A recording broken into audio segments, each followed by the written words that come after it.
Hello, film fans. Welcome to the Film vs. Film podcast. My name is Martin Harries, your host. I'm a filmmaker on occasion, but mainly can't stop yapping about movies.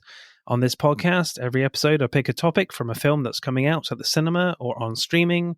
I pick a favourite film from that topic and battle it out against a guest to decide which film will become the greatest film of all time. If you enjoy this podcast, please leave us a 5-star review and subscribe. Please enjoy part 1.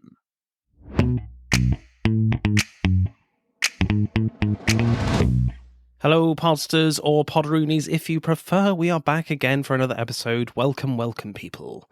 And this episode, as the Minecraft movie, or as it's called now, a Minecraft movie, so not to confuse the children, is out.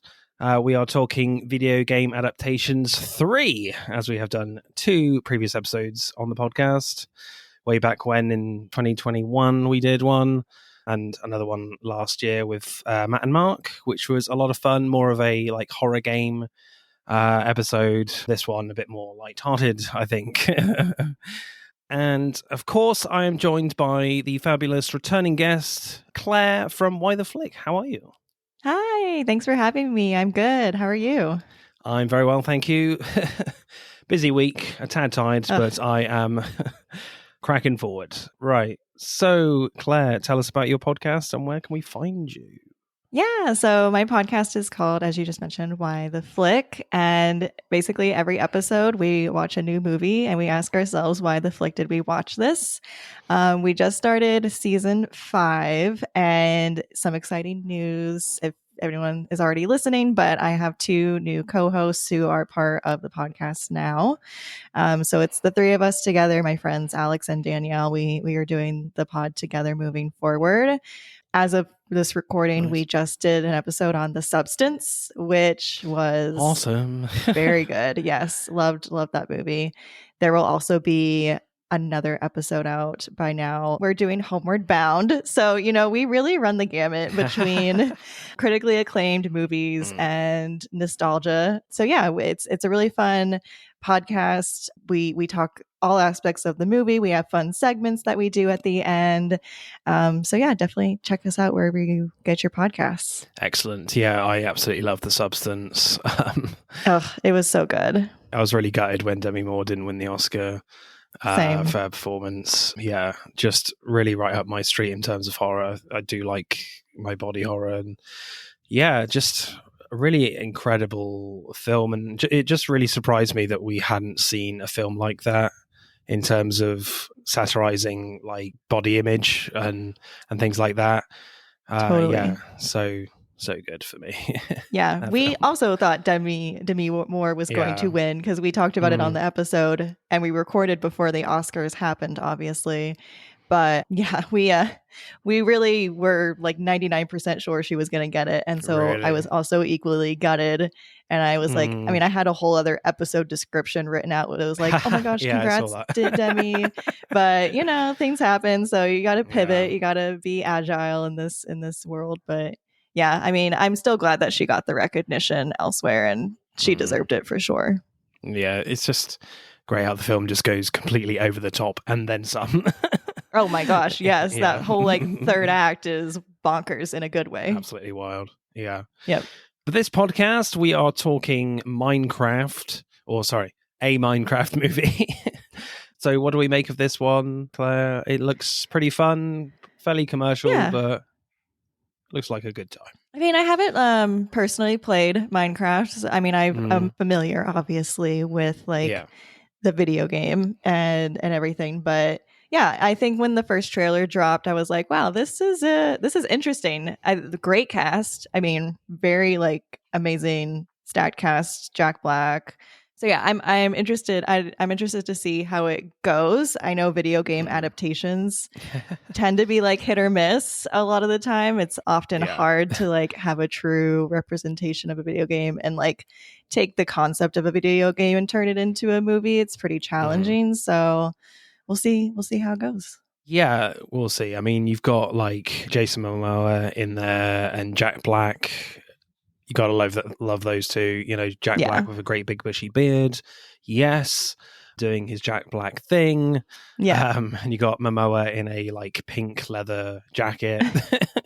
Yes, another box ticked. Doesn't mean I'll probably see it in the cinema, but I'll see it at some point. Yeah. Just for the jacket alone.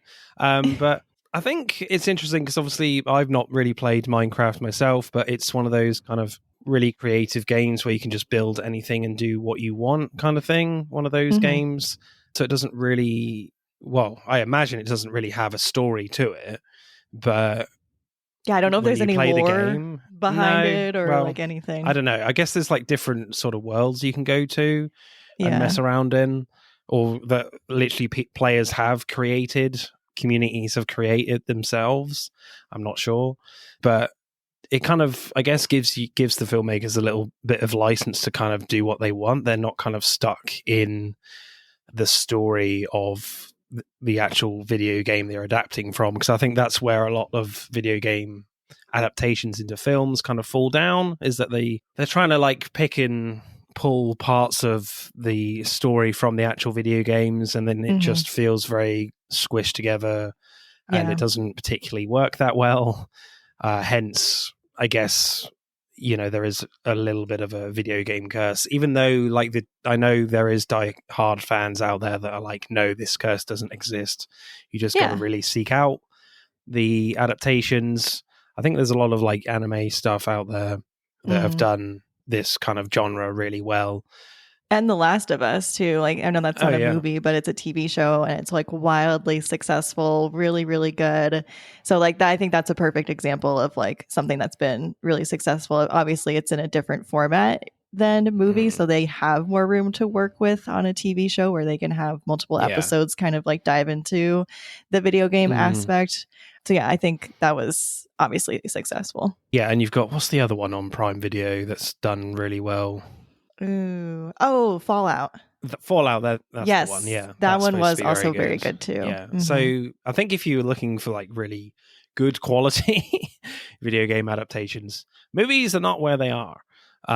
So don't expect these films to be in the top 10 at the end of the year, but who knows? I know. I have to accept it now.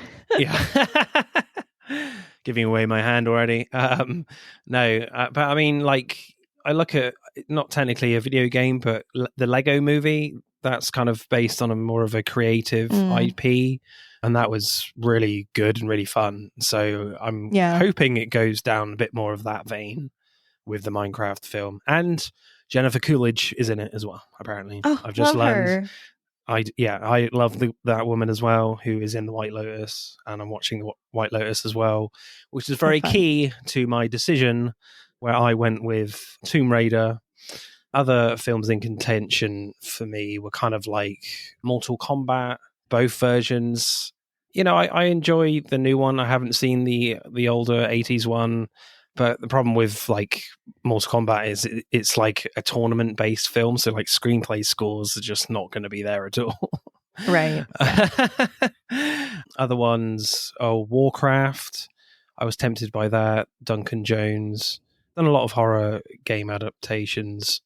Well, because I did Resident Evil before and things like that. So what were the other ones? Uncharted, because I did definitely want to go for a film that I had played before.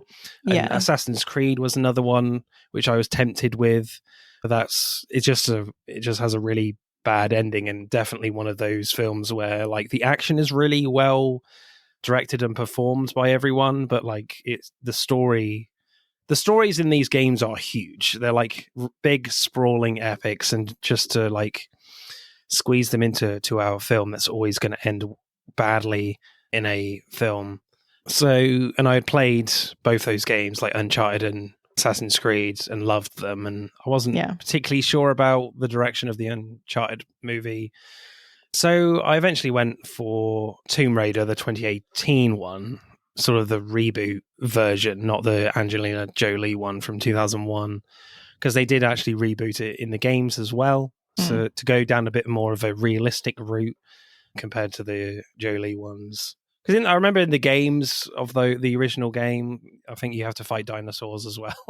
There's no dinosaurs in this one. And I always died at that point. Yeah. Wow, that would really brought it up another level for me if they had dinosaurs. Yeah. But it's true though. Man, the graphics in those games. Oof. Oh yeah, yeah, I'm sure. I too almost went like with Tomb Raider, the OG Tomb Raider, but it'd been so long since I'd seen it that I was like, I don't know. And then I looked at the scores and I was like, oh, I don't know. So I ended up, but I'm glad that we're covering the newer Tomb Raider today because I actually did really enjoy this movie. Yeah, I enjoyed it a lot as well, but there's definitely like niggles I have. Mainly in one section that we'll come to. Yeah, that's what I picked, and I think certainly the deal breaker for me was the fact that Walton Goggins was in the film, and I'm currently watching The White Lotus, and it's awesome, and he's in the latest season. So yeah, let's go with that one. Yeah. Because a lot of like the scores are very similar with a lot of these films, so it was very hard to pick. But I went with two. Yeah. So, what happens in Tomb Raider? Well, Lara Croft, the fiercely independent daughter of a missing adventurer, must push herself beyond her limits when she discovers the island where her father, Lord Richard Croft, disappeared. Initial reactions, Claire? What did you make of Tomb Raider? So I actually saw in theaters when it came out. Oh, really? Oh, cool. Yeah, my friend Elizabeth and I went to see it. Elizabeth, former co-host of Why the Flick, she and I went to see this movie together. And I didn't have like any expectations, I think, when I went to see this movie. I felt like, oh, it's just going to be like a relaunch prequel kind of thing.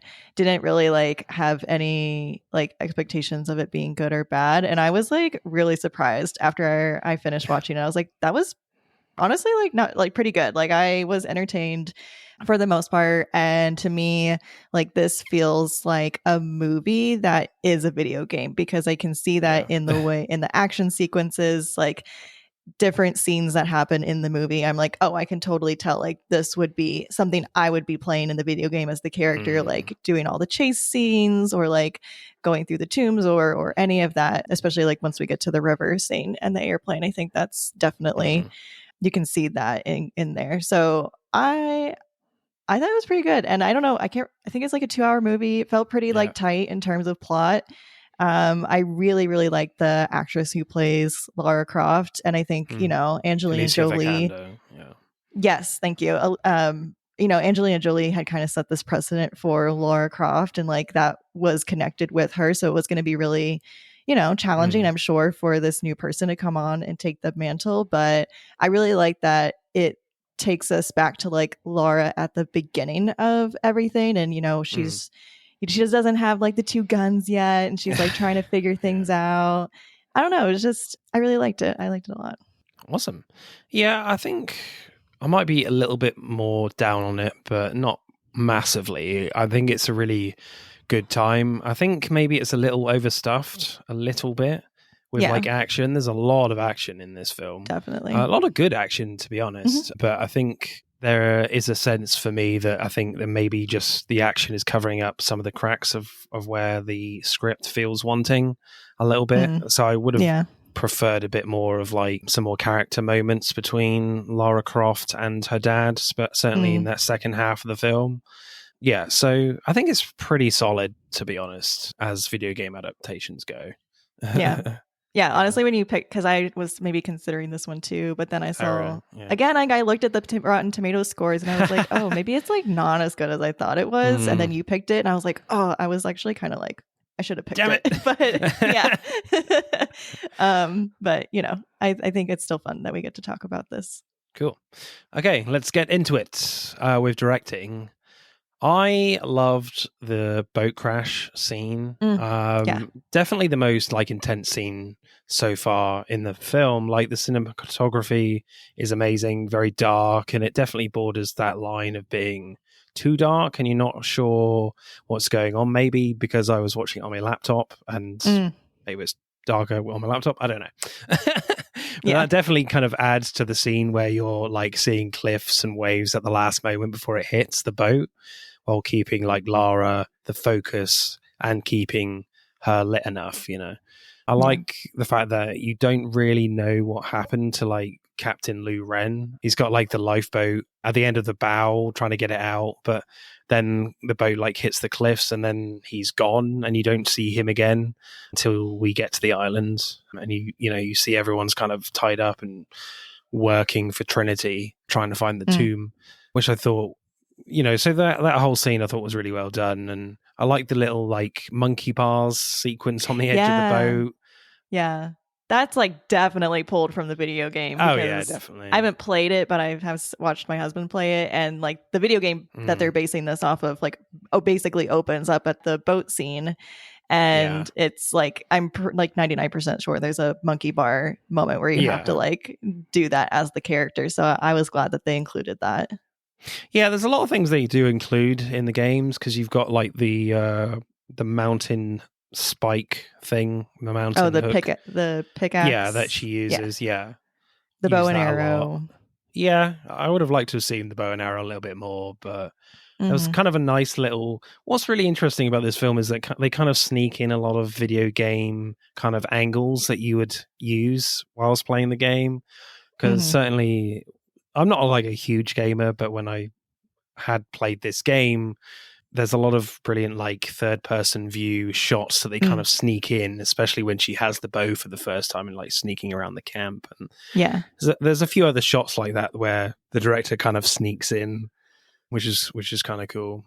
Yeah, I like that. I like that because it's a nod to the video game, but it's not like in your face. I can't remember what movie it was, if it was like Uncharted or a different movie, but there is I thought there was a video game movie where it literally looks like you've become the character and you're like doing the movements as the character. I can't remember what it was, but I was like, this is a little corny, and it definitely, like, I understand what they were trying to convey, but I don't think it worked in this setting. I think it works way more in Tomb Raider here, where it's a little bit more subtle.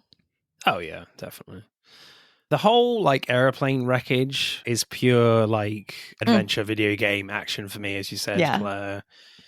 Which is always kind of over the top and unrealistic, which is what this is. But I'm kind of saying that as very much a positive thing when you're watching it.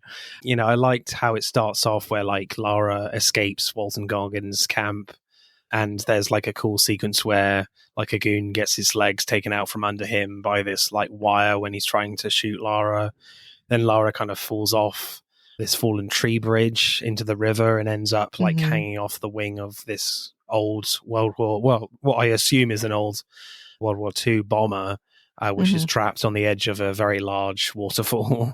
There's a very like uncomfortable shot where you see Lara's legs just dangling, looking directly down, which definitely made my stomach make a noise, that's for sure. That felt very like a video game too, of a character, you're like looking down it, like I don't know, do they call it like a cut scene or something in a video game where it's like you're not playing anymore, you're just kind of watching it as a movie. That felt very much that case. I also love how like when she goes over the waterfall, you're like, oh my god, she's gone over, but then as the camera moves, you see that she's like grasped onto this part of the plane and then like hoists herself up. And this whole moment, it's like she falls in the river, she gets rescued on the airplane. You're like, okay, good. She can like maybe have a moment to breathe. No, immediately like the plane wing falls apart. She has to jump into the plane itself, and then it falls like tips upside down and falls over, and she just can't catch a break. Yeah, it's great. Yeah, so I mean, it was a bit when she gets back into the plane, I was a bit like, just get out of there. But no, she cuts her wrist spines, which kind of has some stupid logic to it, I guess. But I thought she could have got off the plane. I don't know. Yeah, I feel like I don't know where. I feel like she did waste a lot of time trying to cut those spines, but at the same time, like, well, I guess she just doesn't really have a lot of mobility, having her wrists kind of like bound together. So I get it. There's a lot going on. She was just trying to survive. Yeah. But then as kind of the plane like slowly goes down the waterfall, like Lara bounces around inside the plane, it feels like, and Lara ends up on the glass of the cockpit. And it definitely reminded me of like the cracking glass sequence in Jurassic Park: The Lost World. Oh my gosh, can I tell you something? I was just watching that movie because it was on TV. Yeah. It was like a Jurassic Park marathon, and it was when I came in to record, it was just like that scene was just on, and I was like, wow. I see the resemblance. Nice. Yeah, definitely brought me right back to that scene with yeah. But then she's kind of saved by grabbing the parachute at the last second, of course. Even the parachute sequence had like a great like intensity to it as well, where it definitely felt like it hurt a lot when she kind of falls down to the ground. So the whole sequence just had a great like desperation to it, where you don't know what's going to happen next. As soon as Lou says to Lara, run at the start of the sequence, it's just pretty relentless. It like just hits the ground running and like doesn't stop. Like it's like one thing after the other. So it like definitely keeps your attention, and it's entertaining to watch. It's also like gut wrenching and scary to watch as well, which is also, you know, good on her for her acting. Yeah, and I think it like it definitely balances reality a little bit, but I really don't mind that. I mean, there was lots of moments in lots of films like this where you're like, oh, they should have died or whatever. Yeah. But I kind of just love how creative it is. It definitely feels like there's been a lot of thought in how this whole sequence is set up and how she's going to get out of it in the most complex way possible. True. And it's all like, I mean, CGI as well. And so that's like another factor you have to take into consideration with this. It's like they're envisioning what this looks like, but in reality, I don't know what it ended up actually looking like when they were filming. So I think it's good on the director that he was able to bring that vision to life. The Tomb Raider sequence at the end, if you will, I thought was a bit of a mixed bag of like video game sequences and horror inspired scenes. Like some great stuff and some quite dumb stuff in there. Like with the video game puzzle scene where like Lara has to solve this kind of color puzzle with these color stones to create like the color of life in green, which kind of ties into the themes of Himiko, this potentially evil Japanese person. Meanwhile, the floor is like giving way, which I thought was a really, really well done. And I always kind of like it when the bad guy in Walter Goggins is forced to help, as he basically has no choice, otherwise they're all going to die. So I always kind of like it when that happens. The other video game inspired sequence is where like in this scene is where like Lara's running out of the tomb, chasing Walton Goggins, and like running away from another goon, and these kind of rolling spike things come straight at her as she's running. Like there's a big like slow-mo shot where she kind of slides and ducks under the spikes, which was cool, but felt a little bit out of place, as we haven't had like such a slow shot until now. Like the film seems to take pride in like doing things practically and seeing, you know, Vikander doing as much as possible in real time up until this point. So it was a bit strange, but it was quite brief but fun in that moment in terms of the video game stuff. Yeah, in that last bit. I feel like there's also, I don't know what it's called in a video game, but like there's moments where it does like kind of slow down a little bit, and you have to press like the square button like multiple times to avoid getting hit. So like maybe it was kind of a nod to that, but I agreed it was like the only time it had really happened. And also like those spikes rolling, I guess it was because she knew to step on that specific stone that would trigger that those rolling spiky things to come down. But I agree with, in terms of the tomb in general, the color puzzle was really the most interesting one because it felt like there was a level of danger and a nod to like puzzle solving that they include in video games, but really nothing else. Like the spikes coming out of the floor in the beginning where that felt very Indiana Jones esque, and then nothing really else after that until like the spikes coming down. So yeah, that obviously they put a lot of more effort I think into the color puzzle. Then with like the horror scenes, it felt like a bit of a mixed bag. I think when like the horror suits this kind of light adventure tone, which wouldn't look out of place, as you say, in like an Indiana Jones film, it works to a certain extent. Like, as you say, like when you have this little scene where they're all kind of walking down this chamber and Lara steps on a booby trap plate thing, and you hear kind of like a lot of mechanical noises, and a goon gets spiked from the floor, which I thought was quite gnarly, even though you don't get like a good shot of him, I don't think, as they probably thought we need to protect our rating right now, as there's literally no blood. You're right. Yeah.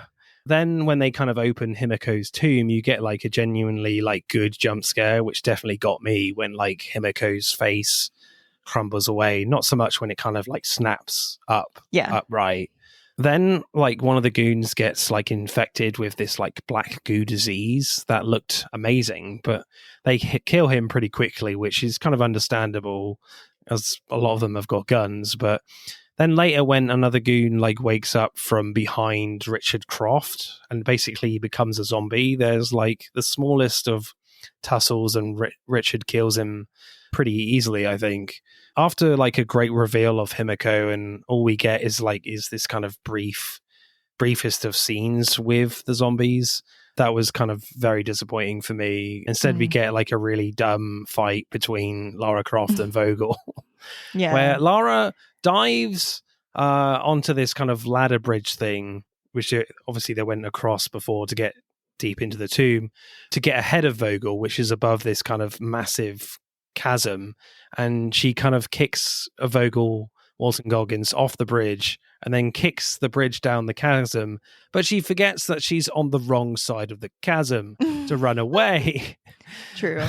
I get that we need like a fight between two of them so that it kind of arcs back to like the first boxing fight, but I still would have preferred more of a zombie sequence that still involves Vogel in some way to kind of continue this fairly strong horror tone that the film has turned up a notch, I think, when they open Himiko's tomb. So yeah, so overall I think I really liked the video game kind of inspired puzzle stuff and the sort of the Indiana Jones inspired things. But when like the zombie stuff comes, I really enjoyed it, but it doesn't really have a huge it doesn't have a huge impact. Yeah. I felt like it was a good twist because the whole time they kept being like, oh, Himiko is this like evil spirit who, or like act like it anyway, where, you know, at the touch of her hand, she can spread death, and setting it up to like she was taken against her will to this island and they locked her away and all of this. But then as it turns out, and as they mention, all myths have a base in reality. That was not the case. It turns out she really was she was a carrier for this very infectious disease.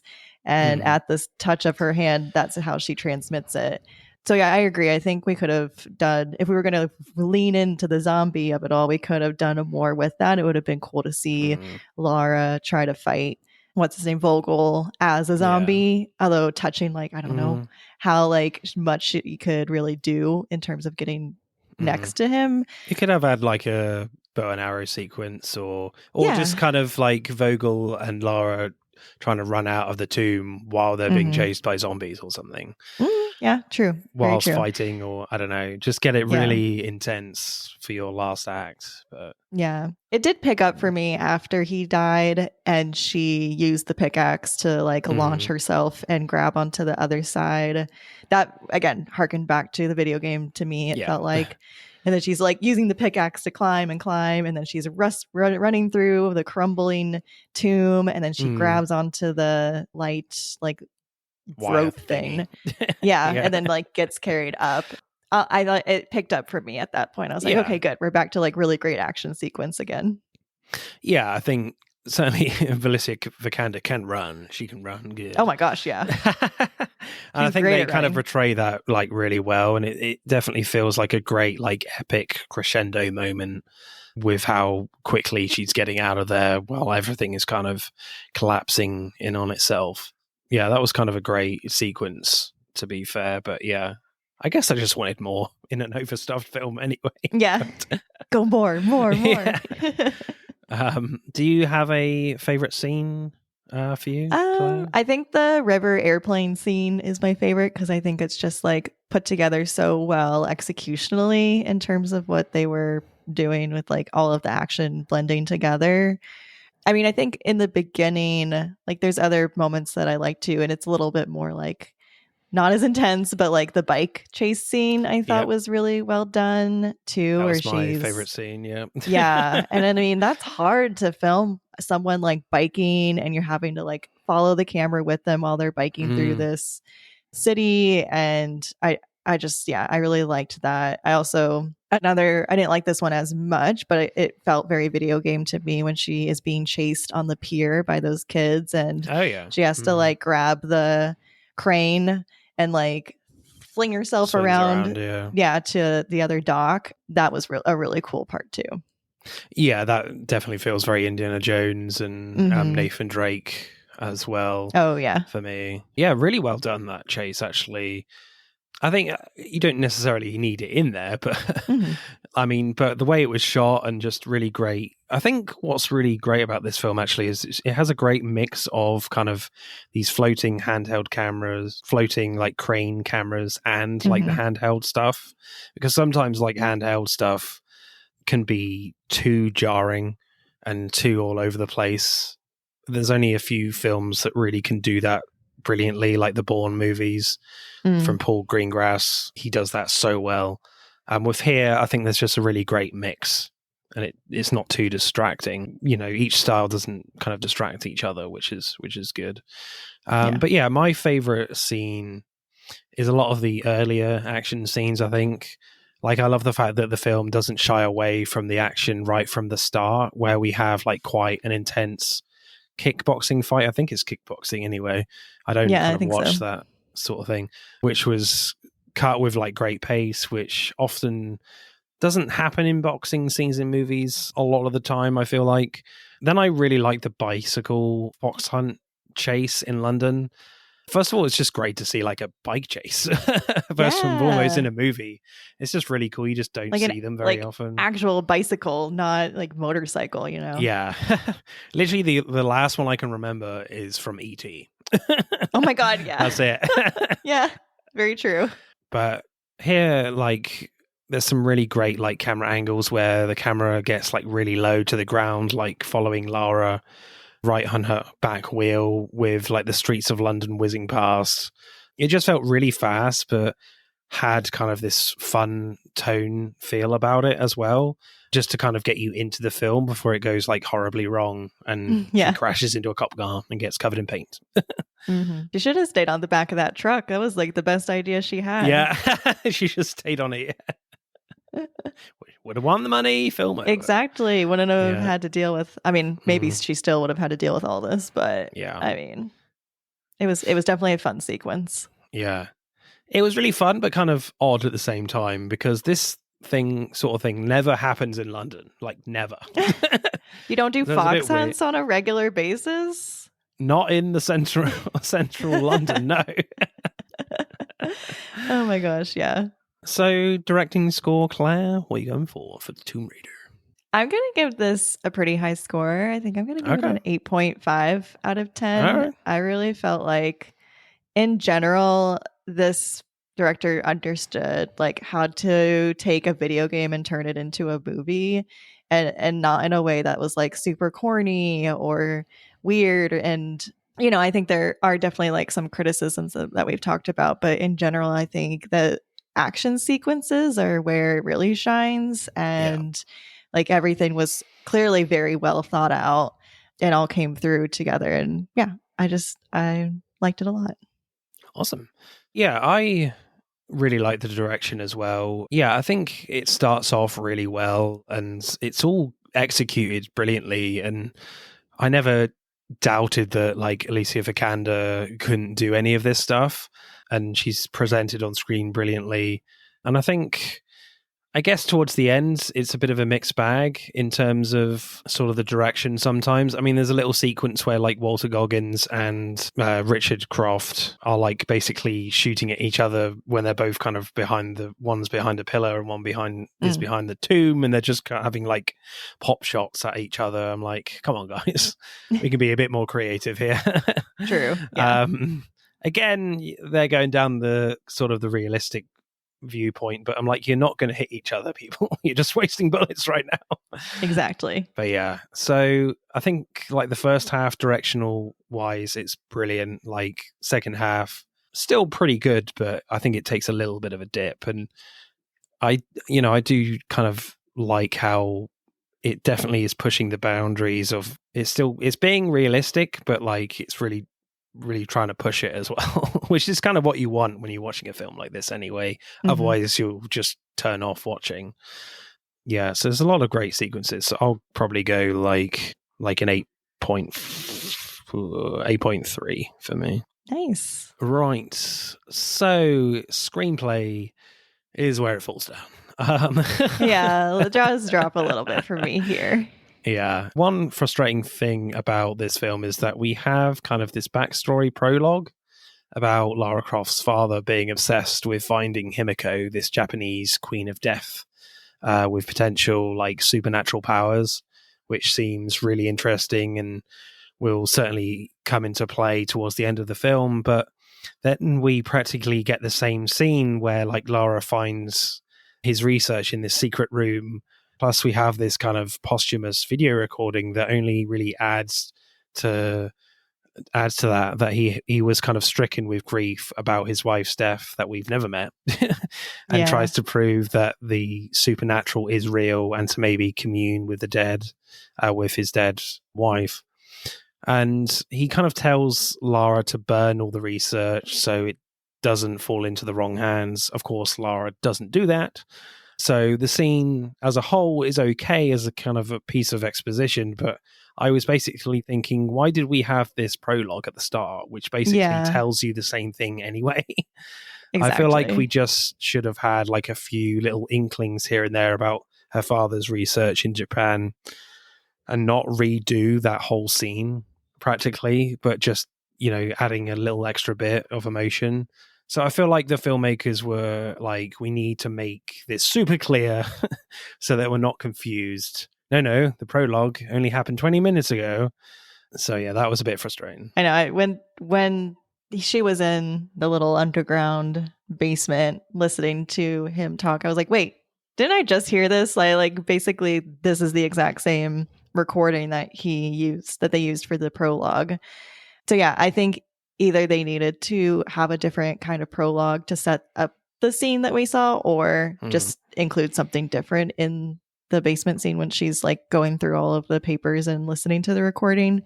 So yeah, that felt like a little bit of I'm not saying lazy, but just we've been here, let's move on. We understand what's happening. It definitely screams of a bit of lack of confidence in the script in the early stages, that we need to make this super clear about what Richard Croft's motivations are for doing this, even though we're going down this more realistic route. He's this character that really believes in the supernatural, so we really need to have this element in here and reiterate it. But yeah, it's just a bit frustrating that they're just going over the same ground, that they're telling us this story right at the start, and then they're kind of just telling us and Laura.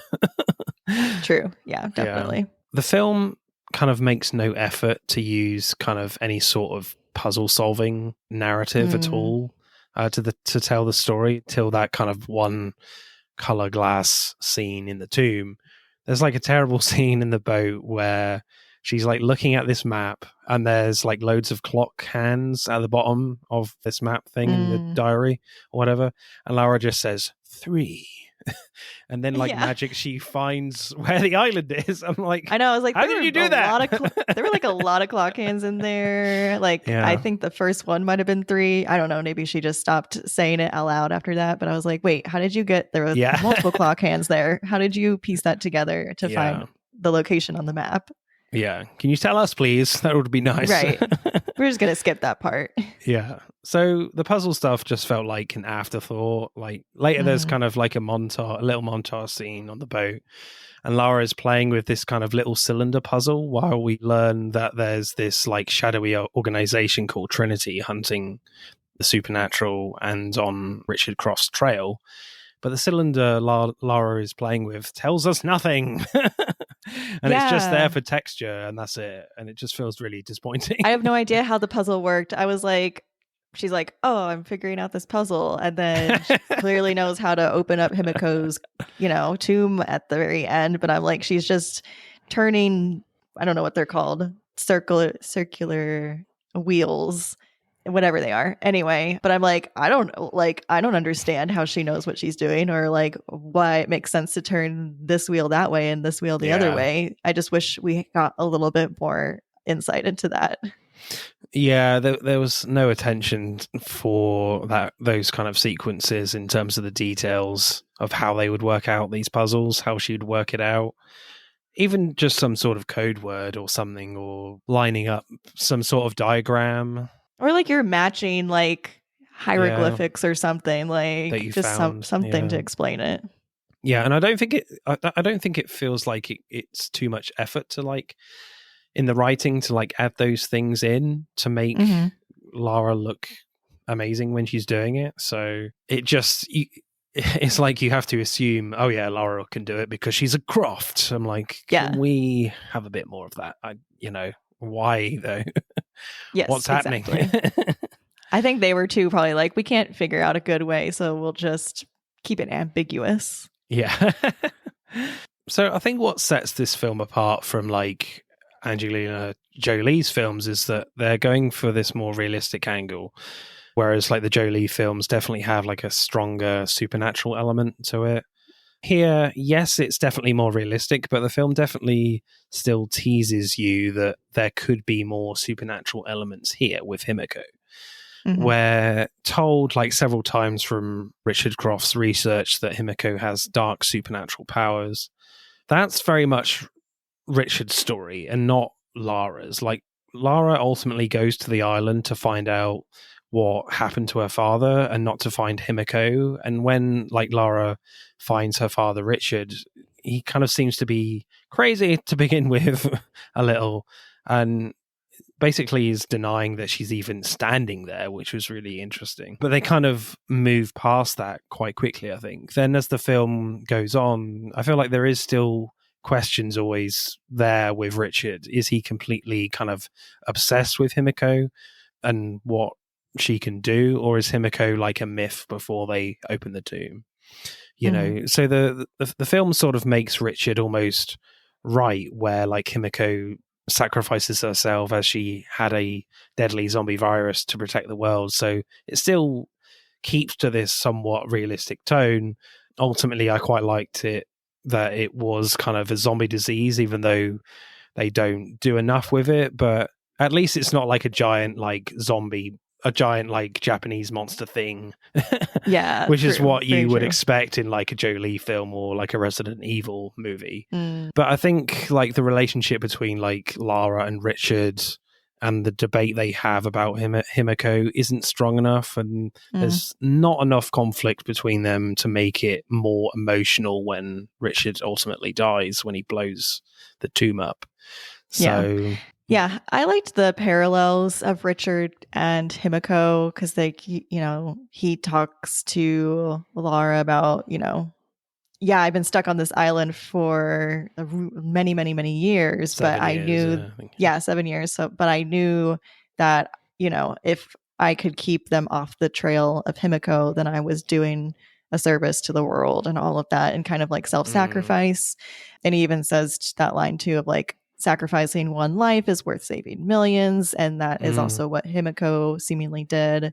I like the moment where they have uncovered her tomb and they're looking at all of the paintings surrounding her, and they're like, wait, something doesn't make sense because she's not a monster in any of these. And I feel like that was a really great way of like, aha, like moment to say something is off here. And I did really like that they leaned into more of a realistic tone with Himiko versus the supernatural, which in the video game it's really supernatural and like magical even. So I like that it was based more in reality. I thought that was a really good take on that part. But yeah, I think like the reunion between Lara and Richard was nice to see, but there wasn't enough time together between the two of them before it felt like I was attached to them, and then he dies, and I mean, obviously that's sad for her, but it wasn't like a moment where I was like gutted necessarily. It kind of felt like it was gonna happen, where she was gonna lose her father. There's definitely a strong element that when you find out that Richard is alive, that he is going to die anyway. Yeah, I was like, well, it's probably not long for this world. Yeah, this is his whole like life mission. So he will do anything to stop this woman Himiko coming back in whatever form he thinks prior to the opening of the tomb. So I guess for me, I think there should have been a bit more, certainly, emotion and conflict between Lara and Richard, because we kind of already know, we've seen a lot of films that this type of character is going to bite the bullet in the end. So I think they really should have maybe sacrificed or made shorter some of the action scenes, or at least one, and really just kind of pushed on that relationship a little bit more. And they needed to find out what really pushes these characters' buttons to really make some really tough decisions with their actions and their beliefs of how they think things should go in this story and in relation to Himiko, etc. So I think I would have preferred a bit more of the character stuff certainly between those two characters. I think with like Walter Goggins and his character, like, he's brilliant anyway. He's such an incredible actor that I kind of don't mind his kind of screen time, and that we don't see him an awful lot until we get to the island, really, isn't it? So he's great in the film too. Yeah, I really felt like the scene between him and Lara when she's like on the island and she gets taken by them to their campsite. When that scene opens, you're like, is he a good guy or is he a bad guy? Like, I'm 99% sure he's bad, but he is like giving her food and like talking to her and seemingly like not like terrible. But then once she goes, and it's like very contained inside the tent, right? Like, we don't know like what's happening outside. But as soon as she leaves, it's like, oh, clearly these are bad people. And he is too. And I think he does a really great job in moments of like showing how sinister he can be. When he shoots the elder man who can't continue on. I think that was a good like connection to showing like how terrible he is and the lengths that he's willing to go to. I think the only thing with him that I was like seemed weird was or not fully fleshed out was like, he's like, I have a family too, and I haven't seen my family in 7 years. And I'm like, well, is that supposed to make me empathize with you? Because I don't feel that. And then he dies at the end. So I'm like, am I supposed to feel sorry for him? I don't know. Yeah. Not at all. No, not at all. The other script thing I just wanted to mention is that I do really like that they have this different take on Lara, and that she is like first starting out. Like, that's different. When the other Tomb Raider movies, it's very much Angelina Jolie knows her shit and she knows what she's doing. But I liked that this version of Lara is a little bit more novice, and she's figuring things out, and she doesn't have it all together quite yet. And so that to me felt like an interesting take that I had not seen before, obviously. Yeah, Angelina Jolie would have got out the plane a lot quicker. Yeah. Yeah, she would have been like, I know exactly shot herself out. Yeah. Shot a hole of bullets. Exactly, with her, pew pew. Fuselage, and gets out. Definitely. With like a spinning kick or something. There you go. Obviously, of course. She does everything with style. Absolutely. Oh god, it was just really awful. Like with the video games, how she moves, just very like static movement, and oh my and gosh, then just like jumps forward. Oh. Yeah, great games. I think the only thing as well with the screenplay is like the end was really kind of dissatisfying, with the fact that you find out that Kristen Scott Thomas is like the head of Trinity, and then it's just left there open for a sequel that unfortunately is not happening. So it's just a bit frustrating that there's this clear kind of thread that you have little seeds of where like Walter Goggins is like, oh, I only talk to the people on the other end of this satellite phone, and like, oh, okay, well, who's that? Then you just get told who it is, like right at the end, and it's not a factor for the rest of the film. The film ends, and you have the classic two pistols scene with Nick Frost at the pawn shop. Why he has like a whole arsenal of illegal weapons in a pawn shop? Okay, right. Fair enough, but sure. So yeah, it definitely just felt like sequel baiting at the end, which is really unfortunate. Because I definitely would have wanted another movie for sure. Because ultimately, this film is, yes, it has a lot of flaws, but like it's really fun, to be honest. Like the action's really good, so it is a shame. I know. I was so mad because I kept being like, oh, they're going to set up like a sequel and have another movie. I can't wait. And then it never came to fruition. And I don't know where it fell through, if they like did plan a sequel and it just like they couldn't align on it. But yeah, it's disappointing. Like, unless you know for sure you're going to get a sequel, I feel like you should have not ended on such a cliffhanger. Yeah. Because apparently Alicia Vikander definitely wanted to do another one. So I think she's as disappointed as the fans as well. Mm-hmm. Yeah. So maybe one day. Yeah, maybe. Who knows? Never say never. Funny and interesting lines. There's a few. One that a certain Paddington Bear would be proud of. I'll get you next time. I'll marmalize you. I love that too. I was like, I'll marmalize you. Yeah. It was great. She had such a great like balance of humor and like wit and charm that I really liked that they added to her character. Yeah, I like the scene with Nick Frost at the pawn shop. Laura's like, you just said 10. Well, people come in here trying the dead dad shit all the time. Yeah. And his partner's like, well, you fall for it all the time. I've fallen for it twice. Yeah. Which was funny. Their moments were funny. You burnt me taters. That is hot coffee. Yeah, Nick Frost is always awesome. He says, I'm not flirty. I'm just naturally charismatic. Yeah. Yeah, they gave great dialogue to him. Another cool one from Lara, where she says some men like dangerous women. No, I think the captain, Lou Ren, says that. And then Lara says some men are foolish. Which is pretty cool. But I think my favorite is from Walton Goggins, where he says to Lara in their first scene, where he kind of says to Lara that he kills Richard, even though he doesn't. And he says, Lara says, where is he? He's with God now. I killed him. I'm sorry if that was too blunt. I'm out of practice. Oh my gosh, yeah.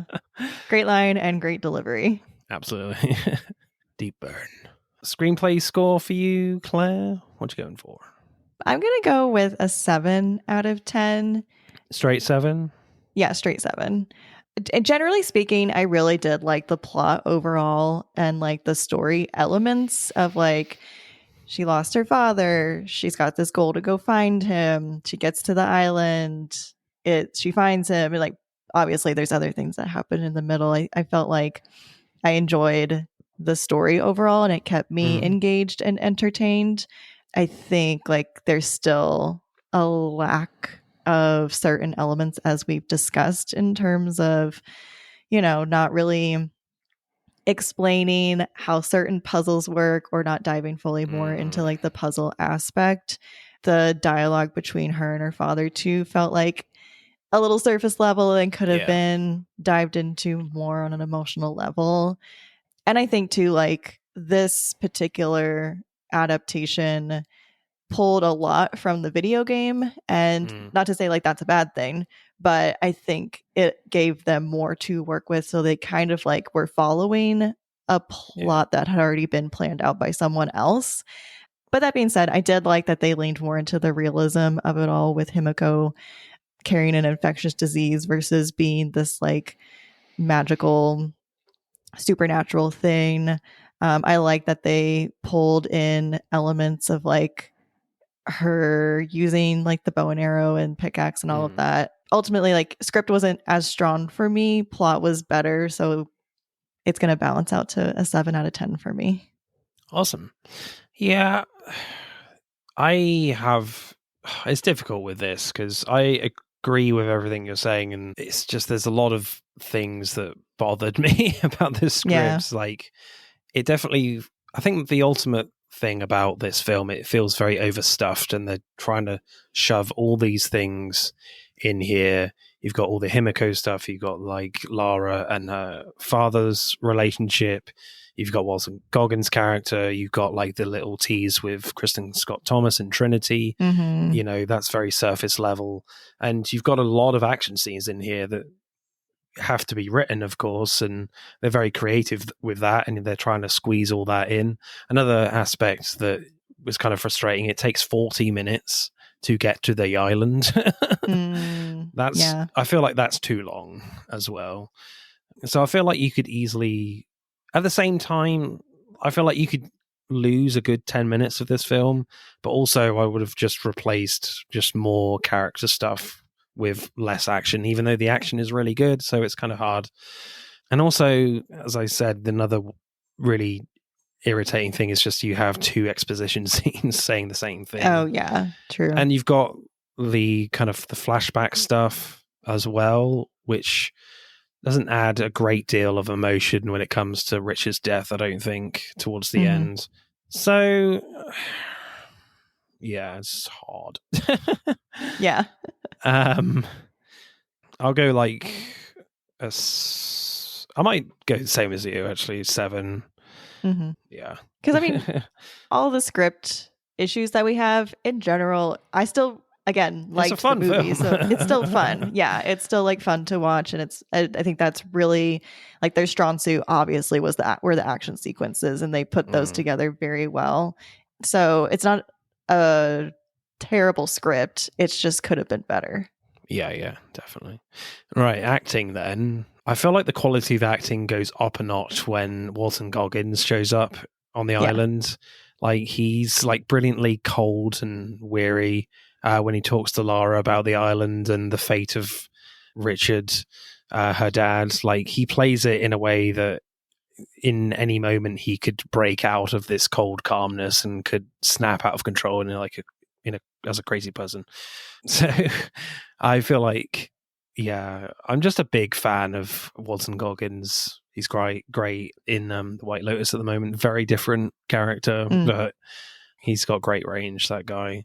Just, I feel like I say this a lot on the podcast, but I just like this description. He just has a great, like, quiet menace to him. Yeah. Like, you just don't want to irritate this guy or piss him off in any manner, even though he's not particularly doing much.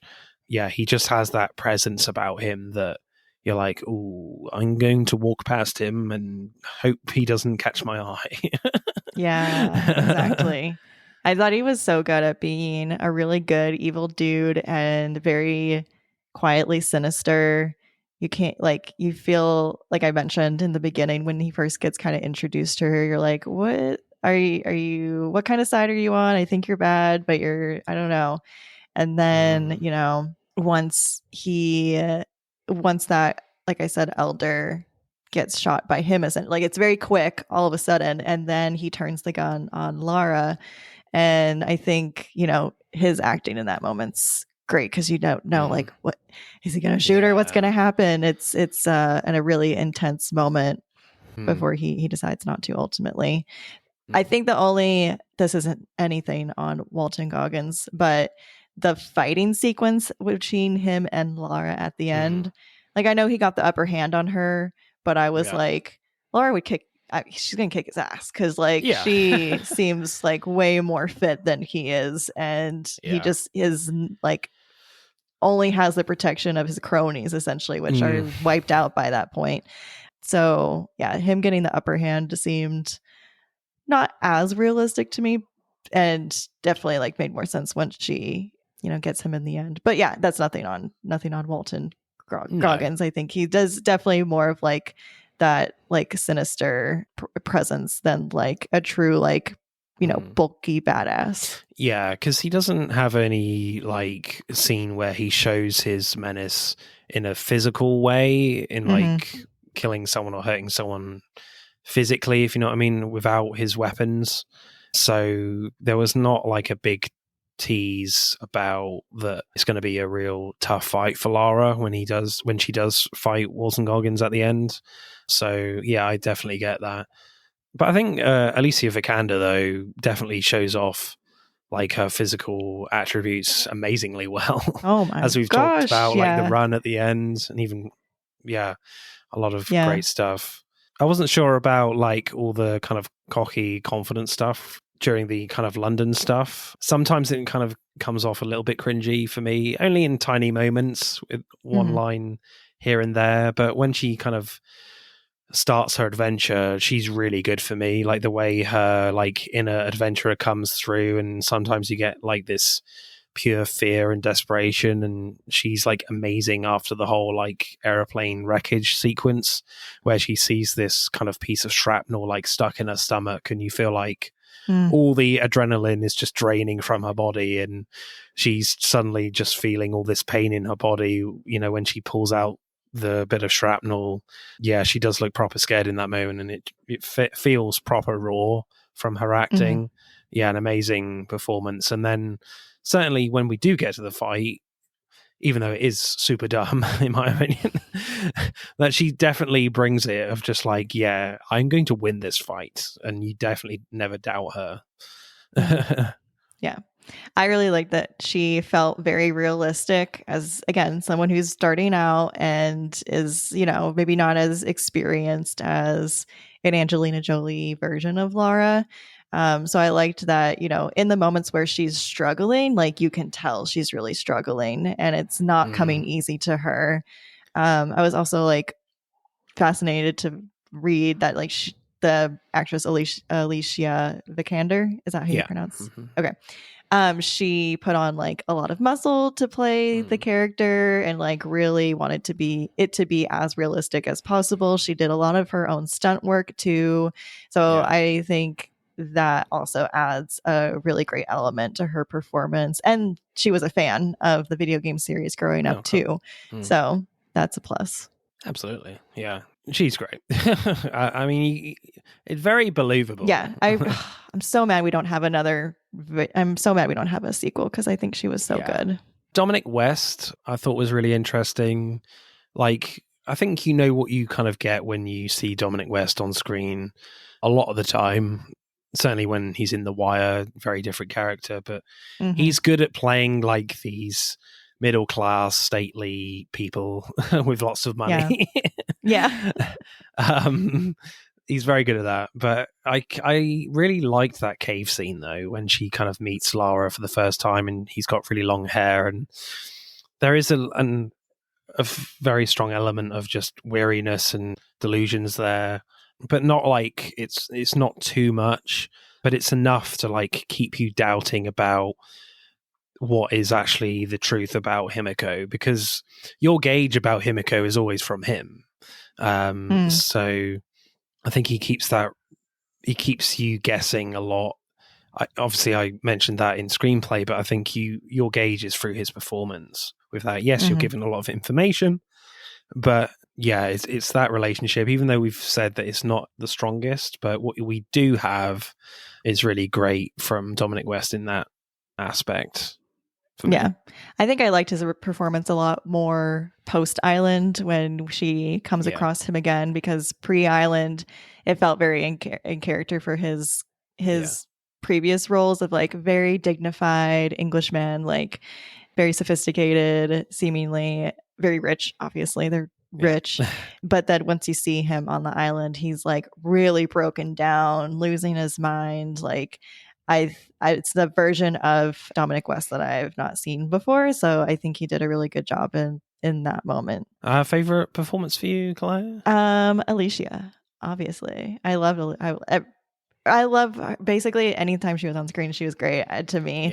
And like, you know, the action sequences are, I think, again, action sequences were great in terms of directing, writing, and acting too. Like she really put everything into those moments and made them seem believable, even though we have discussed like maybe she could have would have probably actually died in a lot of these situations. But she definitely makes me feel like, oh yes, this is definitely a young Lara getting her start. She's figuring things out. She's, doing her best, and she's going to get better as she goes on. But this is her first adventure, so she's got to she's got to have luck on her side. Yes, 100%. When we say like, oh, there's definitely times when she should have died, but like there's so many times in other films that you can say that, even like in like Mission Impossible films with Tom Cruise. Oh my gosh, I always remember the bit in Ghost Protocol when he dives, when he's on top of the barge and he's like swinging back into the window and he crashes into the window and falls in. I'm like, you should have a massive bruise right on your head right now. Yeah. And literally be absolutely knocked out unconscious. But there we go. At least they were realistic when she crashed into those trees. She did at least get some shards stuck in her. I'm like, okay, well, that seems like it would definitely happen. Yeah, definitely. My favorite performance is Walton Goggins. Yeah. I just really like that guy. He's just a cool dude. And yeah, I just love his presence in the film. Alicia Vikander's great as well, of course, but I gotta go Walter. They both worked well off of each other. Yeah. Acting score for you, Claire? What are you going for? I'm gonna give it a solid 8 out of 10. I think Alicia Vikander really again stands out for me the most, but you got Walton Goggins right there next to her, same caliber. They really hold their own together, especially when they have their moments on screen. I think it was obviously there was going to be a lot of not scrutiny, but it was going to be challenging, I think, for anyone to fill the shoes of Angelina Jolie. And I think she really did step up to this role and make it her own and make it something different that we hadn't seen before. So admire her for that. And obviously Walton Goggins, always great to see him play a bad guy on screen.